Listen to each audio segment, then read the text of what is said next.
Lenovo's Legion is a brand that always delivers great value and quality, and their new 27Q-10 monitor really sets an example of how simply monitors can be named in a world where this name actually exists. But you are probably more interested in its display, and for around 20,000 rupees, you are getting a 27-inch 1440p IPS panel that runs at 240Hz, so let's find out its gaming performance to see if you should go for it. Inside the box, you'll get a DisplayPort cable, a power cable, some very important papers, and the monitor itself. The installation can be completely toolless, as you can just assemble the stand and install it at the back of the monitor with the thumb screws provided. I generally don't talk a lot about the looks of a monitor, but I have to say that this model feels very well built in hand, and it has some very tastefully minimal aesthetics. The chin on this monitor is kind of thick by 2026 standards, but I know that some people are into monitors with thick bottoms. The stand feels very nice and also offers this cable management hole which you can put your cables into. In addition to offering tilt and height adjustment, you can also pivot it to 90 degrees, but you really have to put a lot of pressure to turn this. Swivel adjustment is also present here, which is very unique on this, as there is a plate at the bottom on which the whole stand including its base can rotate.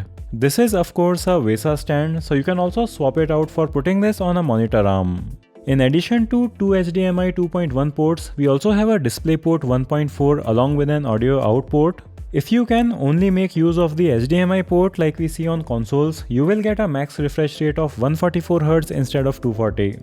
The menu is accessed with these 4 buttons at its bottom. This is a very old school system and you have to press these buttons hard to activate them. Even worse than the layout is the experience of operating this, because you can very easily jump 2 steps ahead in the menu instead of 1, and it is just so confusing and annoying to operate this. You can thankfully turn the button repeat off in the menu so the selector will stop jumping around, and Lenovo should have really disabled this by default. I am really surprised at Lenovo for including this in a monitor that is otherwise so nice in other areas. The menu itself is fine to use and has basic color adjustment options, though I couldn't find a crosshair option, which is something that I don't use, but I have seen it on almost all other gaming monitors.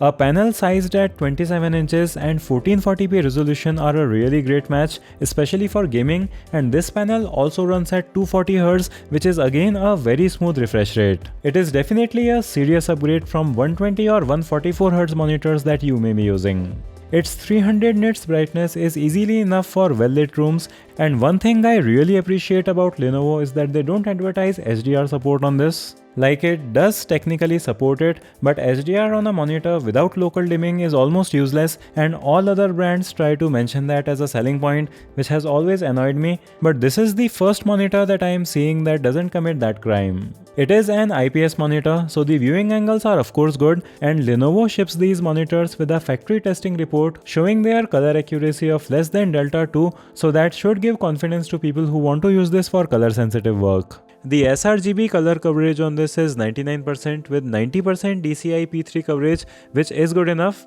but this monitor doesn't support a 10-bit mode even with FRC, so that could be a negative for you, even though it is still good enough for most work. A 1000:1 contrast ratio is also a very typical figure for an IPS panel, and contrast is decent on this. I didn't see any unusual backlight bleeding on my unit, but the IPS glow was quite visible at full brightness. Do give this video a thumbs up if you are finding it to be helpful.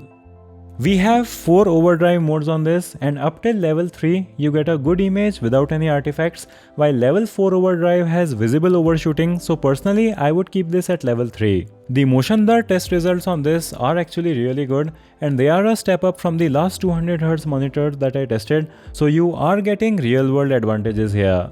There is also a backlight strobing mode here, and it works decently well if you don't mind the doubling of images, but the impact it has on brightness may keep it from being usable in brightly lit rooms.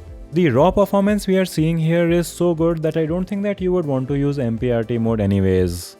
Gaming experience is of course nice on this. The resolution and refresh rate combined with the response time of the pixels keeps everything nice and smooth, and for serious competitive gamers this is a great affordable option. So I have to say that except for the worst button controls on a monitor, the Lenovo 27Q-10 really offers a surprisingly good value. I actually like the Creo Obsidian a lot too, but some people are skeptical about Creo as a brand, so if you are looking for a more branded option, then this is a good choice, and the refresh rate and gaming performance on this is better than the Creo monitor. There is one monitor from Acer that is 1440p 300Hz and it is around the same price, so you can check that out, but I haven't tested it personally, so I can't say how it compares, and the performance of the 240Hz panel on this monitor is quite good. The buttons can be a problem on this, but I don't have to use them on my monitors anyways because Twinkle Tray keeps me from ever needing to use the monitor buttons. I'll have the links to check this out in the description.